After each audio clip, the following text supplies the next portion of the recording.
Welcome back. This is World Insight. I'm Tian Wei. China seeks to jumpstart the economy with the so-called new infrastructure construction, a pump-priming effort to get people back to work. Unlike traditional infrastructure such as railways, highways, and airports, it is a new round of digital infrastructure such as data centers. Earlier, I talked to Professor Zhou Hanmin, the standing committee member of the Chinese People's Political Consultative Conference, or CPPCC. He's also the vice chairman of China National Democratic Construction Association. He said, we were entering the data era. And how is China going to do it? Let's listen in. You are very concerned about how the system works in terms of contact tracing. You propose the green tag, which we have now on our mobile phone, and hope that could be the way. Tell me more about that. All right. People are very creative during the whole process of fighting against virus. We will use the internet to contact people, to release necessary information, and also to give pre-warnings of all the things should be warned to people.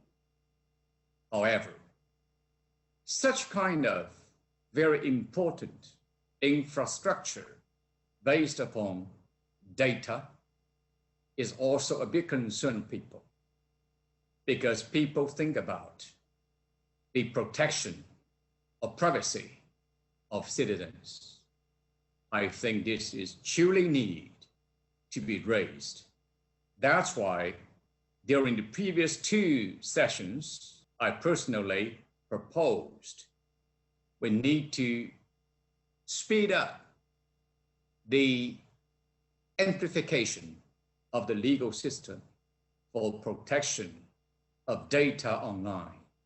And this time, I proposed again in another way, because now we have a new term very well used in China, we call new infrastructure constructions. Frankly, it's a kind of construction of infrastructure itself. However, at the same time, it's brand new. And that is why I proposed that we need to first work out the standards for such kinds of new construction of infrastructure. Secondly, to build up new legal framework to protect the privacy of citizens. And thirdly, those enterprises involving in the construction themselves should have a kind of decent ethics they need to follow as enterprises. Only with all joint efforts in those three ways, I think we can find the solutions. Mr. Zhou, you talk about the legal framework. Yes. Now, how far are we from that legal framework? You talk about protecting people's rights, while at the same time make sure at a time of public health crisis, we can use this tool well.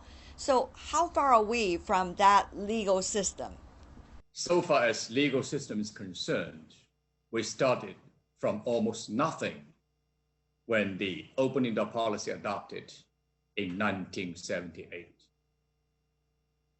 Through the very, I will say, big efforts by the People's Congress and all related fields of people, the legal framework is there. And this time, the very big issue on the agenda for both People's Congress and CPPCC is the passing, of course, by the National People's Congress, the first civil code of China after the formation of the People's Republic. This civil code is the only piece of law in China up to today within the framework as a code. It's a code, meaning it should be covering all necessary areas possible. For instance, the protection of property, no matter it's real estate, it's mobiles or mobile properties or intellectual properties. The issues of wills, the issues of marriage, the issues of protection on the very basis of torts, so on and so forth. All those are legal terms, including the will protection of privacy, of those information used by internet. So my answer to your question is, first, the legal framework is there. Secondly, it needs very big amplification itself. Thirdly, we need something new. For instance, the personal information going through the internet is something to be protected. And up to today, there's a model law, model meaning the coverage, the degree of authority are all there.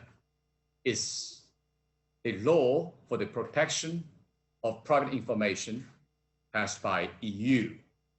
I think EU, this very interesting and important piece of legislation could be not something we just take as granted, but we take seriously, and we will well use the legal doctrines there for a part of the thinking of a legislation.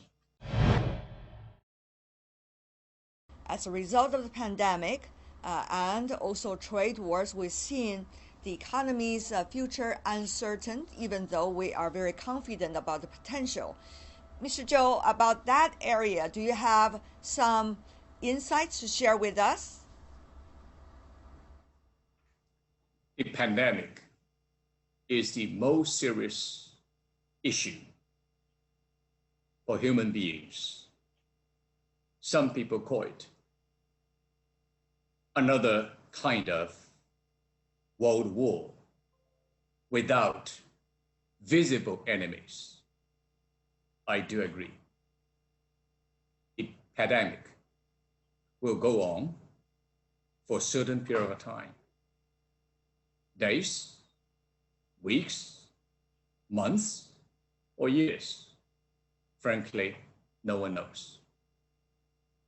Of course, there are 5 types of technical approach to conduct research and the production of vaccines.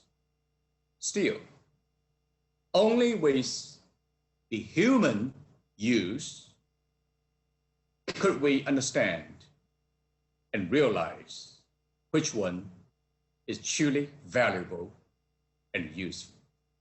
In that sense, we need to put the control of the expression of the virus together with the protection of the health of human beings into our mind as a long-term battle.